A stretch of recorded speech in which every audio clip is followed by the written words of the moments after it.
안녕하세요. 다양한 대중문화 콘텐츠를 리뷰하는 남자 버블입니다. 이번 영상에서 리뷰할 작품은 2026년 4월부터 5월까지 방영된 디즈니 플러스 오리지널 한국 드라마 골드랜드입니다. 지난번에 4화까지 보고 중간 리뷰를 올렸었는데요. 5월 27일에 마지막 10화가 공개되었고 열흘 정도 지나서 조금 늦게 완결 리뷰를 올리게 되었습니다. 제가 초반 리뷰나 중간 리뷰를 하고 완결 리뷰를 안 한 작품들도 몇 개 있어요. 특히 조회수가 잘 안 나오면 완결 리뷰까지는 하지 않는 골드랜드 리뷰는 조회수가 저조했지만 그냥 순수하게 제가 이 드라마 내용이 궁금해서 다 챙겨봤고 기왕 다 봤으니까 리뷰도 해야겠다 생각한 거죠. 4화까지는 정말 재밌었거든요. 특히 뒷내용 정말 궁금해지는 전개라서 아무리 리뷰 영상 조회수가 안 나왔어도 이 드라마는 보지 않을 수가 없었습니다. 그런데 보고 나서 좀 후회가 되더라고요. 4화까지 딱 봤을 때 이 드라마는 고트 아니면 조트가 되겠구나 라고 딱 직감을 했는데 일단 완결까지 본 총평을 하자면 역사상 최악 조트 1번 하다가 마지막에 살짝 만회를 한 것 같아요. 그래서 조트까지는 아니고 하지만 올해 본 드라마 중에서는 하위권으로 떨어져야 할 그런 드라마라고 할 수 있겠네요. 저의 감상을 그래프로 그리면 이렇게 되고요. 이 드라마는 일단 내용에 대한 얘기도 못하겠습니다. 견적이 안 나와. 어디서부터 건드려야 할지 견적이 안 나와요. 내용이 너무 이상하고 너무 이해가 안 되고 인물들의 행동도 대부분 공감이 안 되고 보통 내용에서 이 부분이 좀 이상하다. 이 부분이 개연성이 부족하다. 이 부분 전개가 무리수다. 그렇게 지적을 하잖아요. 이 드라마는 이상한 내용을 찾기보다는 이상하지 않은 내용을 찾아야 할 정도야. 정상적으로 이해가 가게 진행되는 내용이 거의 없어요. 심지어 중간중간에 내용을 막 건너뛰어. 내용이 막 생략되거든요. 그래서 전체적으로 내용에서 이상한 부분은 시청자가 알아서 끼워 맞춰야 돼. 어떻게든 말이 되게 끼워 맞추려고 해도 왜 시청자가 드라마를 보면서 그 고생을 해야 하냐고. 어느 순간 그냥 내려놓고 보게 됩니다. 머리를 비우고 보게 되더라고요. 그리고 제가 4화까지 봤을 때 리뷰 영상에서도 언급을 했는데 제발 해피엔딩이어라. 특히 주인공 제외하면 다 악당들이니까 주인공 옆에 있는 캐릭터들 다 버리고 주인공 혼자 근계 다 챙겨서 런하는데 성공하는 그런 해피엔딩이어라 라고 간절하게 바랐거든요. 그런데 드라마를 보다가 이제는 이 주인공마저도 꼴보기 싫은 거야. 너는 안 되겠다. 그냥 당해라. 당해도 자업자득이다. 주인공이 항상 멍청한 행동을 해가지고 위기에 몰리는 상황이 계속 나오는데 그 상황마다 조마조마하고 불안하고 답답해하다가 어느 순간 자업자득이다 라는 생각이 드는 거예요. 더 이상 주인공의 해피엔딩마저도 바라지 않게 되는 그 정도로 이 주인공 박보영이 연기한 김희주라는 캐릭터가 역대급 바람, 뒷목, 혈압 상승, 문의 답답이입니다. 이 정도면 레전드예요. 레전드.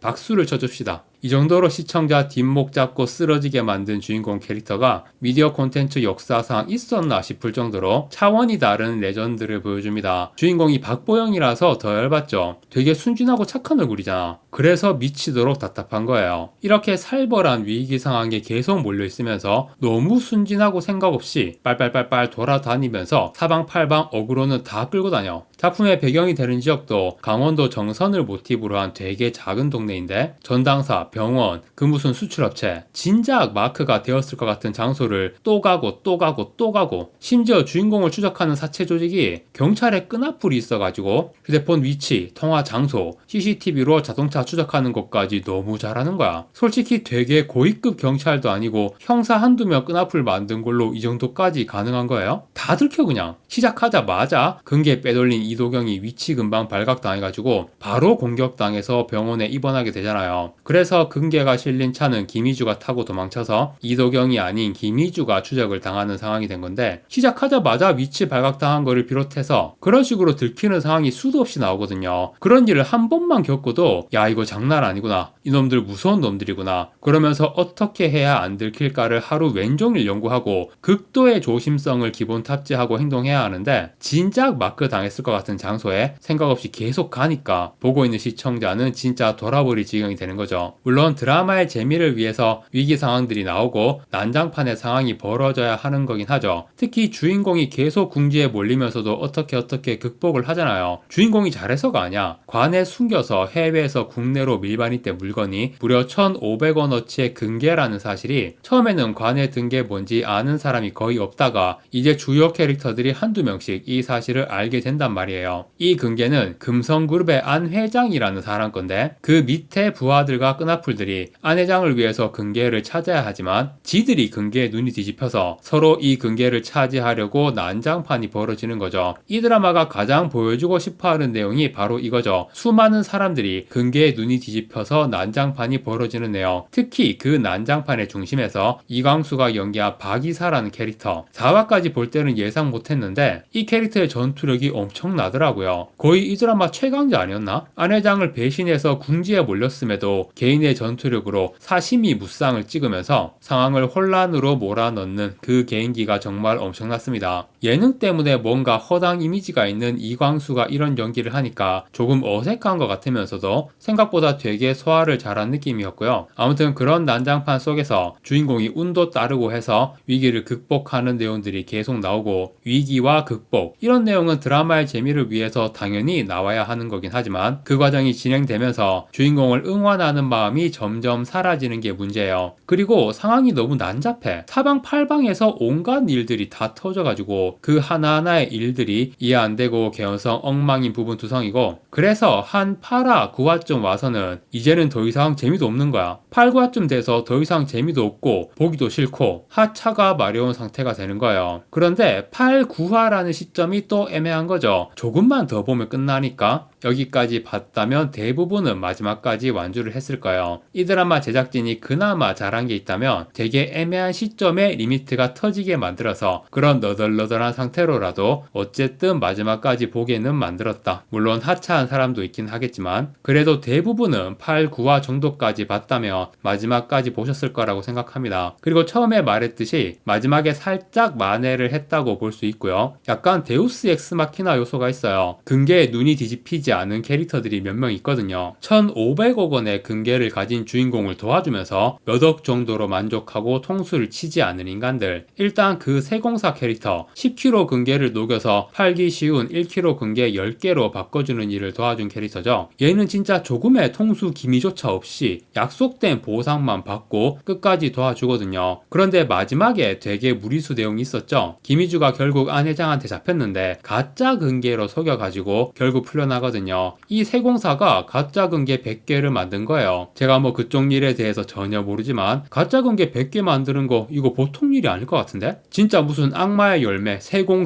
열매 먹은 거면 싫어. 그런 게 어느새 뚝딱 만들어져 있는 게 데우스 엑스 마키나 전개처럼 느껴지는 거죠. 그리고 또 한 명의 욕심 없는 캐릭터, 그 수출업체 사장. 처음에 등장할 때 얘는 100% 통수 친다 싶은 캐릭터였는데 심지어 과거에 이미 한쪽 귀는 잘렸고 나머지 한쪽 귀까지 절반 정도 달리면서도 끝까지 김희주에 대해 불지 않잖아요. 처음에는 이 내용도 되게 이해가 안 됐어요. 왜 저러지? 그런데 위기를 넘기고 나서 나는 큰 욕심 없다. 10장만 달라. 그런 얘기를 하는 것도 뭔가 이해가 안 되는 거야. 이제 시청자들도 1,500억 근계라는 거에 현혹이 되어서 정상적인 감각이 마비가 되는 기분인 거죠. 그런데 얘가 10장, 10억 달라고 한 것도 사실 엄청 큰 요구잖아요. 귀가 잘릴 뻔한 상황도 버티게 만들 정도의 큰 보상이야. 그러니까 딱 현실적으로 만족할 수 있는 선. 이 정도면 만족할 수 있다는 큰 보상. 그러니까 다들 그 얘기를 하잖아요. 인간의 욕망은 끝이 없다고. 결국 이 드라마는 우리가 만족을 하고 욕망의 질주를 멈출 줄 알아야 한다는 것. 하지만 그게 굉장히 힘들다는 것. 그거를 보여주는 내용인 것 같거든요. 만족하지 못하는 욕심 때문에 파멸하는 인간들의 모습이 계속 나오잖아요. 사실 대부분의 인간은 만족이라는 것 자체를 경험해 본 적이 없기 때문에 막상 자기가 신중히 생각해보면 여기가 만족할 수 있는 지점이고 멈출 수 있는 지점임에도 살면서 경험해 본 적이 없어서 그걸 모르고 그냥 지나치게 되는 것 같아요. 이소경이 근계의 절반을 받고 외국으로 도망쳐서 현금화까지 성공을 했는데 다시 한국으로 돌아오잖아요. 그 돈을 희주의 계좌에 넣어준다고 해놓고 처음에는 입금을 안 한 것처럼 나오다가 나중에 돈이 들어왔다는 사실이 밝혀지죠. 그러면 결국 이도경이 희주를 진짜 사랑해서 한국에 돌아온 건가? 그렇게 해석할 여지도 생기는데 이 드라마의 전체적인 주제를 보면 그 계좌의 비번은 이도경도 알고 있는 거고 결국 그 돈과 함께 나머지 근계까지 탐나서 한국에 돌아왔다고 해석하는 게 맞는 것 같아요. 그런데 아무리 근계에 눈이 뒤집힌 인간들의 욕망을 그려낸다고 하더라도 이미 수백억을 확보한 상태에서 너무 위험한 호랑이 굴로 다시 들어오는 게 정상적인 감각으로는 도무지 이해할 수 없는 행동으로 보이긴 했고요. 수백억 수천억이 목숨보다 귀하리? 가장 중요한 게 목숨이다 라는 입장의 인물이 김희원이 연기한 김진만이라는 형사 캐릭터. 김진만도 안 회장의 끈앞풀이었지만 지난번 리뷰에서도 이 캐릭터가 뭔가 나중에 김희주를 도와줄 것 같다는 예상을 했었죠. 그런데 그 정도가 아니라 알고 보니 김진만이 김희주의 아빠였다. 그런 놀라운 사실이 밝혀지고 김진만이 과거에 사채 빚으로 자살하려고 하다가 안 회장한테 들켜서 자살에 실패했거든요. 너 돈을 못 갚으니까 자살하려는 것 같은데 살 방법이 있다. 돈을 못 갚아도 경찰에서 내 끈아풀 역할을 해라. 그런 과거 때문에 살 방법이 있으면 무조건 살아야 한다. 그런 마인드를 가지게 된 거죠. 그런데 이 캐릭터도 너무 극단적이야. 무조건 금괴를 돌려줘야 한다. 그래야 산다. 그래서 자기 딸인 김희주한테서 계속 금괴 위치를 알아내려고 하고 안 회장에게 금괴를 돌려줄 생각만 하는 게 되게 답답했죠. 하지만 상황이 너무 꼬여가지고 결국은 그 방법도 소용없다는 걸 알게 되고 가짜 금괴로 안 회장을 속여서 김희주를 구한 후 김희주를 추격하려는 무리들을 막다가 본인은 죽게 됩니다. 희주의 엄마와 한 약속도 있고 그동안 존재조차도 몰랐던 딸에 대한 미안한 마음도 있었을 테고 그렇게 본인이 가장 중요하게 생각하는 목숨을 내놓으면서 딸을 지키는 선택을 마지막에 하는 거죠. 제가 앞에서 이 드라마가 마지막에 조금 만회를 했다고 했는데 김진만의 희생도 괜찮았지만 역시 이 드라마의 실질적인 남자 주인공인 우기라는 캐릭터와 관련해서 그런 생각이 든 거예요. 드라마 초반에 남자 주인공인 줄 알았던 이도경은 결국 박 이사가 쏜 총에 맞아 허무하게 죽었고요. 우기는 박 이사한테 잡혀서 엄청 고문까지 당했는데도 결국 마지막까지 살아남죠. 그나마 희주 옆에 붙어있는 남자들 중에 우기가 제일 나은 놈이었어. 특히 희주와 우기는 서로 목숨을 구해준 관계라서 금괴에 대한 욕망을 뛰어넘는 어떤 신뢰가 형성이 된 거죠. 그런데 김희주가 안 회장한테 풀려나서 대기하고 있던 우기의 차에 타고 도망치잖아요. 둘이 도망치다가 또 갑자기 희주가 총을 꺼내서 우기에게 내리라고 하죠. 그리고 혼자 외국으로 도망칩니다. 그런 식으로 우기를 팽한 게 되게 별로였는데 사실 희주는 그 상황에 자기가 금괴를 숨겨놓은 장소로 바로 가야 하는데 우기를 데려갈 수 없었던 거예요. 우기에 대한 신뢰가 99%였어요. 하지만 1% 때문에 결국 우기를 내리게 한 거예요. 금괴를 보는 순간 1%의 욕망이 99%의 신뢰를 꺾어버릴 우려가 충분히 있어서 그래서 일단 금괴는 혼자 찾아서 그대로 수출업체 사장 도움받고 외국으로 런하고 나중에 따로 우기에게 연락을 했던 거였습니다. 박 이사도 희주한테 총 맞아 죽었고 우기의 보스였던 예스머니 고사장도 박 이사가 죽였죠. 우기의 존재를 알고 추적할 사람들이 다 죽은 거라서 우기는 한국에 남아도 안전한 거였고 그래서 외국에 간 희주가 우기와 연락하며 금괴 현금화라든가 그런 일을 진행한다는 계획이었던 거죠. 엔딩에서 프랑스의 거대한 저택을 구입해 살고 있는 희주의 모습이 나오고 아마도 우기가 보낸 것으로 추정되는 택배 그 안에 돈다발과 김진만의 유골함이 들어있었죠. 그 유골함을 암으로 죽은 엄마의 유골함과 나란히 보관해 둡니다. 그리고 우기가 드디어 희주를 만나러 프랑스의 집으로 도착하죠. 그런데 이 두 사람의 관계가 로맨스 분위기는 전혀 없었거든요. 그런데 마지막에 보면 그저 동업자인 게 아니라 짤없이 같이 살게 되는 거 아닌가? 중간에 살짝 두 사람 사이에 미묘한 그런 장면이 있었어야 하는 게 아닌가 싶어요. 어린 시절에 우기가 희주를 좋아했었다라는 내용이라든가 그래야 엔딩이 조금 더 만족스러워지거든요. 돈만 챙기는 것보다는 돈도 사랑도 이루어졌다 라는 엔딩이 더 낫잖아. 아무튼 이런 해피엔딩인 듯 하다가 사실 그 근계가 안 회장이 캄보디아의 어떤 조직과 협약을 맺고 한국 내에 무슨 투자를 한다는 약속으로 받은 거였거든요. 그래서 중간에 캄보디아 조직 관련된 내용이 나오는데 근계가 사라진 상황에서 안 회장이 캄보디아 조직원들을 제거하려고 하지만 조직원 2명 중 1명은 죽였는데 1명이 전투력이 굉장해서 오히려 이놈한테 다 당해버린 거죠. 그런데 이놈이 마지막 장면에 등장합니다. 프랑스의 희주 집을 찾아낸 거죠. 그런데 그 뒤에 쿠키 영상에서 말 사람들이 희주를 보호하려는 것 같은 대화 내용이 나오면서 애매하게 마무리가 되는데 단순하게 상황을 보면 결국 캄보디아 조직에 의해 희주와 우기 모두 죽은 목숨인 것 같은 해피엔딩인 척하는 배드엔딩으로 보이거든요. 그런데 쿠키 영상의 미묘한 내용 전개로 어떤 여지를 두었고 시즌2 떡밥을 던지는 것처럼 마무리가 되었습니다. 하지만 저는 시즌2가 나오지 않기를 바라고요. 이 캄보디아 조직원도 그냥 희주랑 개인적으로 쇼 붙여서 희주한테 돈을 받고 캄보디아 조직 일을 그만둔 후 잠적해버렸다. 그래서 희주랑 우기는 탈없이 잘 살았다. 그것도 충분히 가능은 하잖아요. 시즌2가 안 나오면 그런 해피엔딩을 충분히 상상할 수 있죠. 그런데 시즌2가 나오면 무조건 안 좋은 상황이 벌어질 수밖에 없잖아. 그런 내용을 보고 싶지가 않네요. 시즌2는 나오지 말아야 한다. 그렇게 생각합니다. 이 드라마를 다 보고 난 직후에는 역사상 최악 조트 바로 외쳤거든요. 그런데 좀 시간이 지나니까 그래도 초중반까지는 꽤 재미있게 봤고 마지막에 조금 만회를 해서 그렇게까지 나쁘지는 않았다 라는 감상으로 결론이 나는 것 같습니다. 좋은 점도 있고 나쁜 점도 있는 드라마인 거죠. 다만 나쁜 점이 확실히 더 컸다. 특히 주인공의 바람 뒷목 대환장은 레전드였다. 그렇게 결론을 내리면서 드라마 골드랜드의 리뷰는 마무리하도록 하겠습니다. 구독과 좋아요 부탁드립니다. 시청해주셔서 감사합니다.